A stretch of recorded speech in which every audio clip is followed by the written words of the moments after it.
Hey guys, welcome back to the channel. We're in the beautiful city of San Antonio, Texas. And today we're going to be checking out this beautiful 2025 Volkswagen Taos. So let's check it out.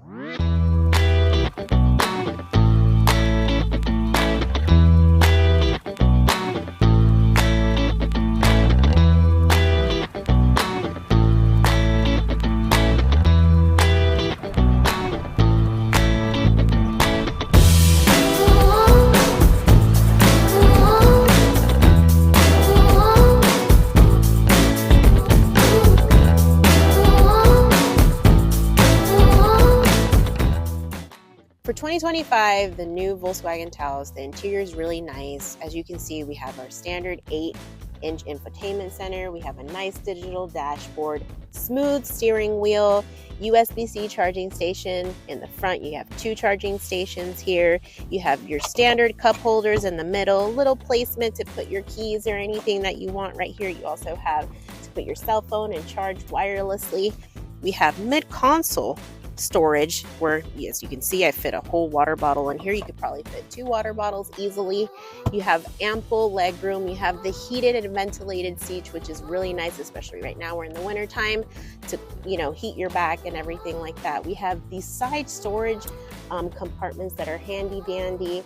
On the sides you have your standard storage as well, and just overall it's really a nice clean cut all along. As you can see, Volkswagen always prides itself in the interior of the car. So we've been driving the Taos for about an hour now through the back roads of San Antonio, and I gotta tell you, the steering feel on the Taos is pretty fantastic. It's light, it's confident, but it's not too pointy.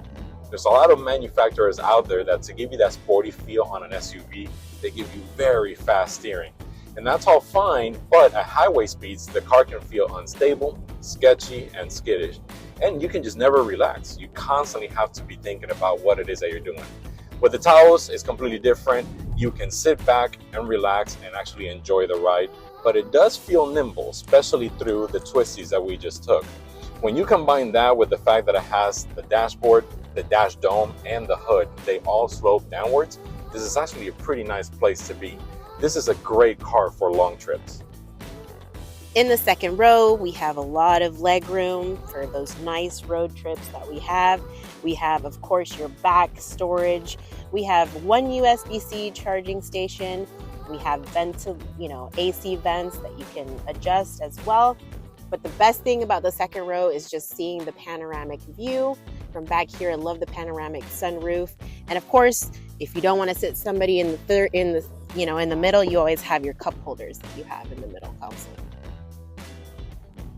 The 1.5-liter turbocharged inline-4 does get an update for 2025. You get revised piston rings and injectors, you get a larger intercooler, and a modified turbo housing. Put it all together, you get an extra 16 horsepower from the same engine, bumping it up to 174 from the outgoing 158, although torque remains at 184. Now, what I can tell you is that we test drove the Tiguan and the Atlas very recently, both of which they also have turbocharged inline-4s with quite a bit more horsepower.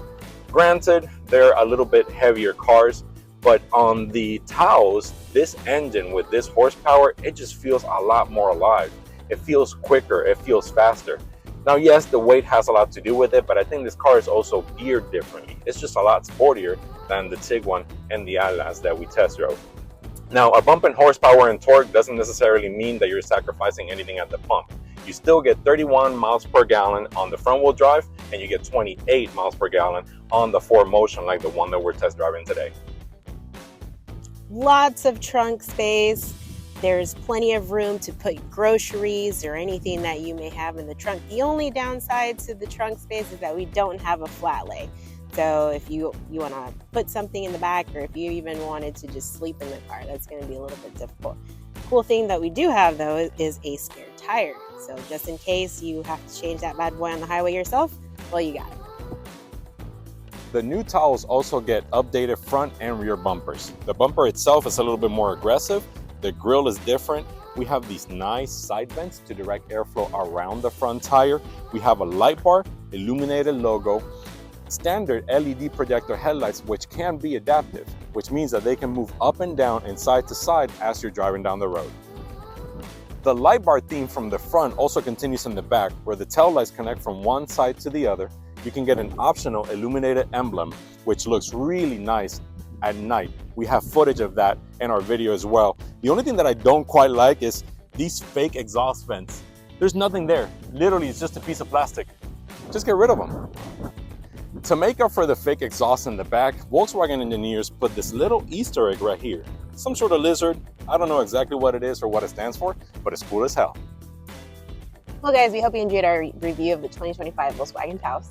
As always, if you have any comments, concerns, or questions about a car, leave it in the comments.